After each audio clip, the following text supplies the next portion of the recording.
আসসালামু আলাইকুম রহমতুল্লাহ বরকাত। পবিত্র কোরআন করিমের 1 নম্বর সূরা ফাতিহা মানে আলহামদুলিল্লাহ শরীফ আর কি। এটা পড়তে গিয়ে প্রথম আয়াতটা এটা মাথায় আসছে, আমার মাথায় মানে দেখা খাইছে আর কি। আলহামদুলিল্লাহ রব্বিল আলামিন, আলম না, আলম হলে তো একটা পৃথিবী আমাদের গোলাটা। আলামিন মানে মঙ্গল গ্রহ, বুধ শুক্র বৃহস্পতি নেপচুন ইউরেনাস কৃষ্ণ গহ্বর বলকান, এগুলা না। পৃথিবী যদি জগৎ হয়, ওই গ্রহগুলো জগৎ না, এটা গ্রহ আমাদের জন্য, এটা উপগ্রহ, এই ইয়াগুলো আমাদের জন্য, এটা মনোরঞ্জন, যে আমাদের দেখার জন্য দিয়েছে, বিনোদনের জন্য। একটা কন্ট্রির একটা আয়াত আমি এটা দেখছি, এই গ্রহ নক্ষত্রগুলা এটা আমাদের বিনোদনের জন্য দিয়েছে মৌলা। তাহলে আলামিন মানে আরও জগৎ আছে। আল্লাহ সৃষ্টিতে শুধু পৃথিবী না, আরও জগৎ আছে। জগৎ যদি থাকে আরও প্রাণী আছে। আলহামদুলিল্লাহ রব্বিল আলামিন, আমি প্রশংসা করতেছি জগৎসমূহের প্রতিপালকের, জগতের না জগৎসমূহের। তাহলে বুঝতে হবে পৃথিবী ছাড়া আরও অনেকগুলো জগৎ আছে, পৃথিবী ছাড়াও আরও অনেক জগৎ আছে। কিন্তু মহান আল্লাহ আর একটা কথা বলছেন আর একটা আয়াতে, ওয়ামা আরসালনাকা ইল্লা রাহমাতাল লিল আলামিন।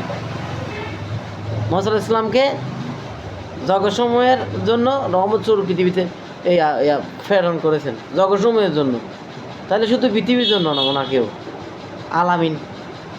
আলহামদুলিল্লাহ রব্বিল আলামিন, যেভাবে জগৎসমূহের প্রতিপালক রহমতুল লিল আলামিন, সেজন্য পুরা জগৎসমূহের জন্য রহমত স্বরূপ মুহাম্মদ ইসলামকে পাঠানো হয়েছে।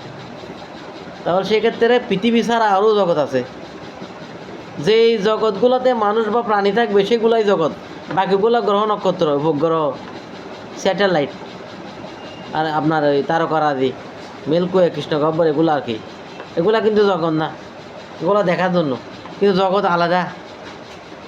একটা গ্রহ থেকে আর একটা গ্রহ হতে যেতে, যেমন ধরো পৃথিবী থেকে মঙ্গল গ্রহ হতে যেতে একটা মানুষের বর্তমান সময়ে সর্বোচ্চ গতির আপনার বিমান নিয়ে গেলে 9 মাস লাগতেছে এখন।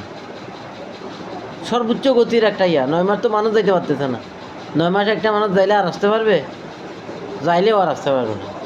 তাহলে সুতরাং মানুষের পক্ষে এটা সম্ভব না দেখা।